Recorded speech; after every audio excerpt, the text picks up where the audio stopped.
right, hello everybody. I'm here in Oceanside at the Jazzy Wishbone, and there's a little jazz band playing right there in the window they just opened.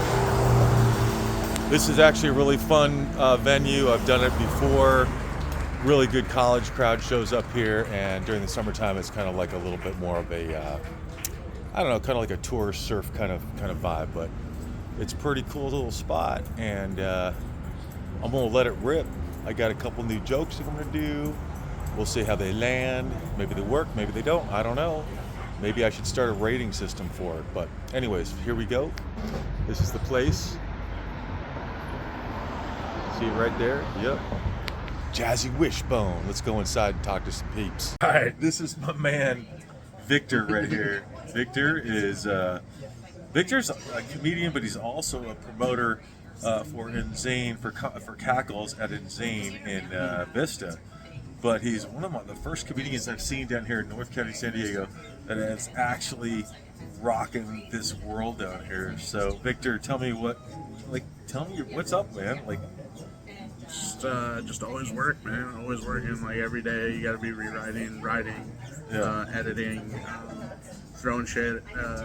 Always throwing words in between your thoughts when they're done. And how long you been doing this? I'm only 3 years in. I'm a rookie in the grand scheme of the world. Okay. Yeah. So how many sets would you say? I'm trying to get this shot right. How many sets have you done in 3 years? So I've been on stage a little over 150 times just this year. Damn. So I'm probably right around, I would say, because the first year you don't really get too much stage time, just whatever you can find. It's scraps. And so I'm probably right around 250 times. Okay, so how do you remember all of your whole set? How do you repetition? Tell everyone out there how you do it. How do you remember it? Do you remember bits? Do you remember? So some of it's repetition, but it's a combination of it happened to me, man. It happened to me, and I'm just telling you what happened that night or that day, and I just add Victor to it because I think it's hilarious. Even though some people don't see the humor in the moment, I look back and I'm like, oh, that shit was fucking stupid, but let me add Victor. So you don't go out and write the whole entire script down here. I got to read this word for word. Like you could have put here's the bullet points of this, and you have that. I write. The easiest way to say it is I write the punchlines, and then I write the setup around the punchline a lot of times. Because if I look at an experience or a moment, I'm like, that's a funny line because of this happened. Let me figure out how to use the setup to create this punchline. And then you don't ever have to be perfect in your humor. A lot of people are word for word perfect, and the old school cats, they're always like, you could watch their same shit 3 times in a row and almost no words are out of tune, but they also know when to play off the crowd, when to have some fun. And I think that's the key is every crowd's different. You need to play to the crowd. You're not here to recite a script. You're here to make people laugh. So you heard it from Victor right here. Victor's been in this business for a while. He promotes Cackles, but also Victor is write down the punchlines. You don't need to remember 7,000 words for your bit. Just remember the punchlines in your. If you got to get the idea on paper, get it on paper. Write down the setup and a punchline, and then if you're really mechanical right now, because if you're early, I get it. Write down the whole thing, and then start getting rid of lines that you don't need, and then you'll get it down to saying it the way that you should say it, right? So I can write funny and I can speak funny, and those are 2 different things. And I think a lot of people don't realize that. So how I write, it could be a really funny blog, but how I say that won't necessarily be as funny. It's you have to say it the right way, otherwise it's not gonna be a joke. Yes, I feel that. I feel that. Your words on paper, you take that and you kind of emulate that, and this is what I'm gonna do for my life performance. Yeah. So it's different every time. Yeah, so I think there's people that tell jokes, there's people that know how to be funny. But the all-time greats, the greatest comedians of all time know how to be funny while they're telling jokes. And I think that's the best way I can explain it. I love that. Yes. Yeah, baby. All right, this is Victor Paz. Victor is a good friend of mine. He's one of the first comedians I've met down here since I moved to Vista. I'm a transplant here. And this man has got everything going for him. He's promoting, he does cackles comedy. What's your Instagram? VICPAZJR, so Vic Paz Jr. Absolutely, man. We all here for Victor, man. Love this guy. Thank you. Roses is on deck. We're coming to the stage. Make some noise. Make them welcome Steve Williams.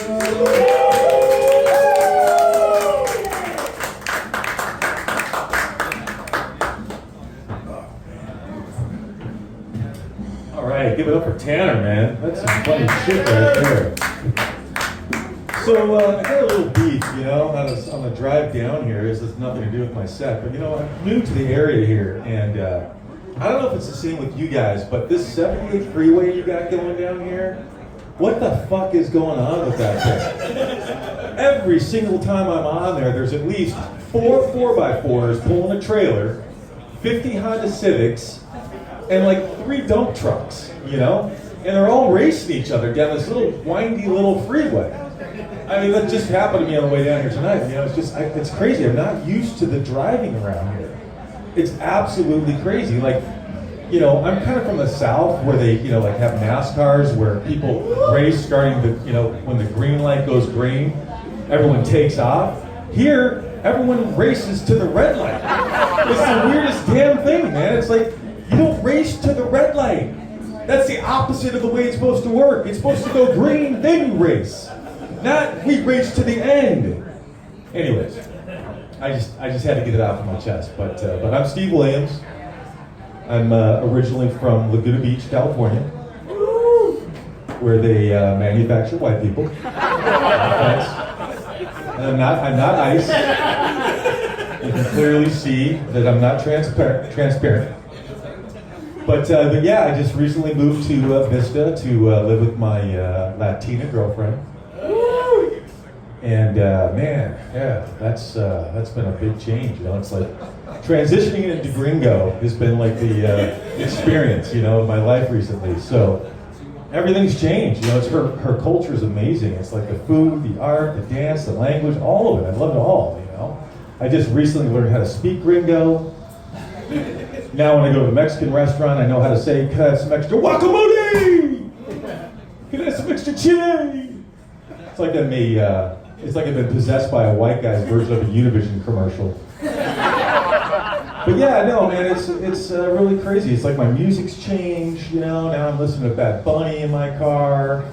I'm like, si tengo mucha novia, mucha novia. I don't know where that came from. It's like, you know, I used to think ketchup was spicy. Now I'm putting jalapenos in my coffee, you know. It's like I'm a Mexican iPhone update. New features, new settings, same white guy. But one thing I learned is never loan my girlfriend's cousin Jorge tools. So one day we're in my garage, you know, and we're drinking cervezas. And Jorge goes, "Hey, Ese, is that a hammer you got on the wall there?" I'm like, "Yeah." He goes, "Oh, it's a nice hammer. Can I borrow it?" I'm like, "Sure, Jorge, no problem," you know. So I take this shiny DeWalt hammer and I give it to him. A couple weeks goes by, you know. I get the hammer back. It's got drywall on it, paint, oil, maple syrup. I'm like, "Jorge, what happened to my hammer, bro?" He goes, "Oh man, I had to fix my roof, I had to work on my air conditioning, I fixed my engine, I made pancakes." I mean, how the fuck did you make pancakes with my hammer? He goes, "Oh, easy." I said, "I told my little brother he don't make pancakes, I smashed his fucking fingers." Love her family, just don't ask them to make you pancakes. But my dance has changed. You know, I used to dance like one of those inflatable tube men in front of a car dealership, having a seizure. You know the one I'm talking about, the one with the hands in the air, flailing around. Now I just shake my hips side to side like I just had a colonoscopy. Speaking of colonoscopies, does everyone in here know what a colonoscopy is? Yeah. Everyone, yeah, colonoscopy. What an invasive, medical procedure that is, you know. So, I know it's a much needed medical procedure. But what they don't tell you is it's less of a medical procedure and more of an extreme sport for one's butthole. So let me just go through the play-by-play here real fast. So first of all, you can't eat or drink anything for 24 hours. You know, they give you like this jug of red Kool-Aid of death. I drank that down. My bathroom looked like a crime scene at the highlighter factory a half hour later, you know. And so I'm laying there, you know, and I'm telling the nurse all this. And she goes, "Oh, sir, that's totally normal. I'm so sorry." I'm like, "Lady, normal? What's normal about my toilet bowl glowing in the dark? That's not normal. That's a toxic waste site, you know?" So, meanwhile, I'm in the procedure, and, you know, you're like kind of half under, you're kind of half awake. And my total quagmire friend Jim comes to visit me in my dream state. And he goes, "Oh, looks like someone's getting their first anal probe, giggity." I'm like, "Jim, no, man, no, I'm not into alien abductions, you know." So anyways, the procedure went fine, and I'm laying in the recovery room, you know, and I was looking around, feeling kind of lonely, no note, no card, no flowers. None of the typical things I think someone would get after a good butt ringing. You know, feeling kind of bad for myself.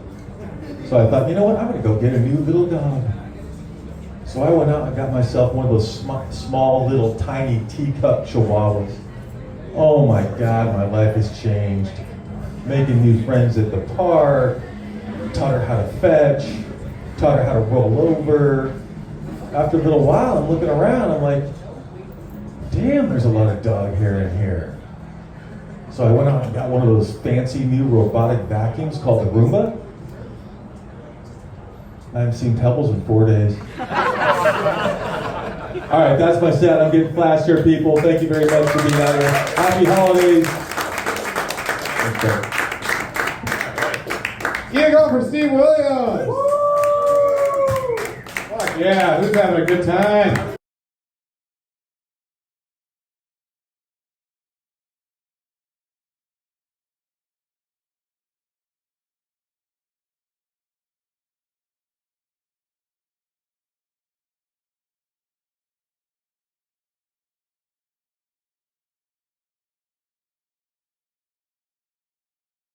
All right, this is Steven Six Names. Yeah.